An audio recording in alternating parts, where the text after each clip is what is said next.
Okay, we're going to take a close look at my ATS War Belt. I got this belt from ATS Tactical Gear, and I got it for $42, and it's half the price of most of the belts out there on the market today. Got it in Ranger Green, the size, it's a large, and the best thing about it, it's made in America. Cool. Okay, I'm going to give you a little rundown on my belt. Okay, we're going to start off with some tacos from HSGI. We got 2 double-deckers and 1 single.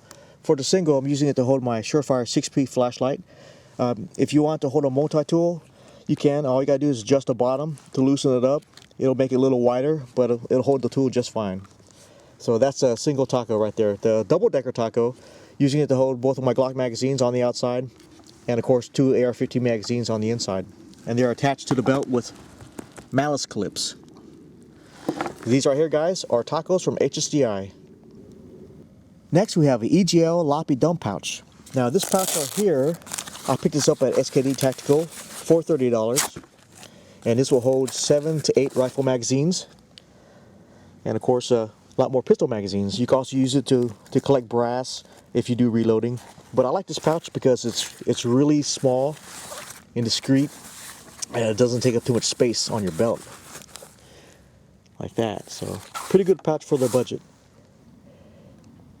One of the most important things to have on you, especially when you're dealing with weapons, is an IFAK, individual first aid kit. Any kind of med kit, you know, very important because you never know, accidents can happen, and you want to be ready if it does. This right here is from HSGI. It's an advanced bleeder pouch. The medical supplies do not come with it, but I'll leave a link on the description below of where you can get them. It holds 2 tourniquets. I got 1 tactical tourniquet right here. Medical shears. On the inside, there's a little tab with a red strap, and what you do is you pull it, and when you do that, all your contents will come out. But I'm not going to do it right now because it'll make a mess. So, but for a pouch that's small, man, this size, it holds a lot. So just remember, guys, very important to always keep one on you at all times. Next is a Condor I Pouch. It's a pretty cool utility pouch. Let me show you the goodies I have inside here.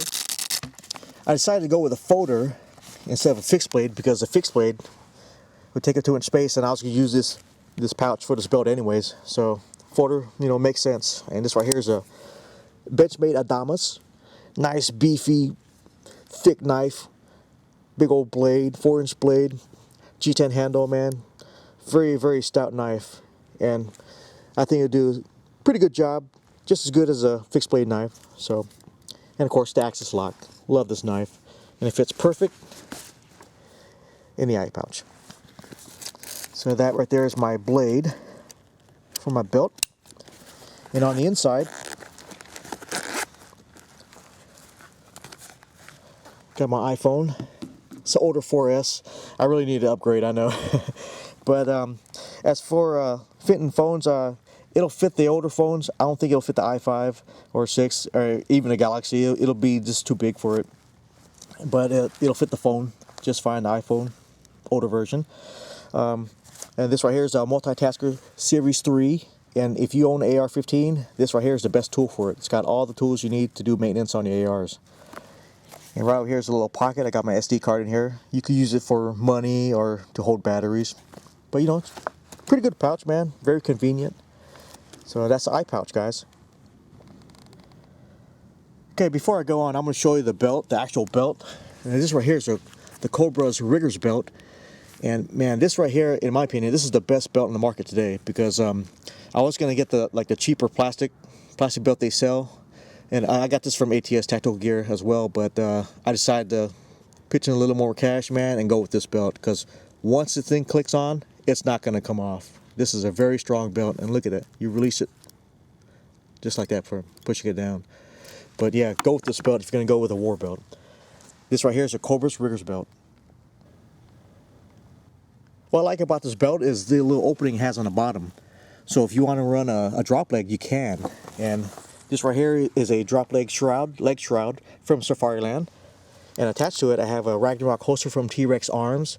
And what's cool about this holster is it'll mount to a lot of popular mounting systems out there today, like Black Hawk or Uncle Mike's, because of the little hose they have in the back. Pretty cool, man. I love it. This is in the olive drab. and they make different custom holsters for you know, whatever gun you want.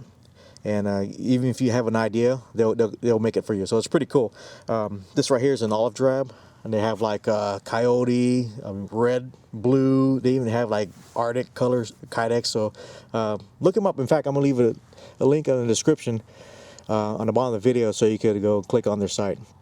All right, guys, that's my setup for my war belt. I hope you guys like it. If you have any questions, feel free to comment on the bottom, and I'll answer them the best I can. All right, thanks for watching, guys. Take care.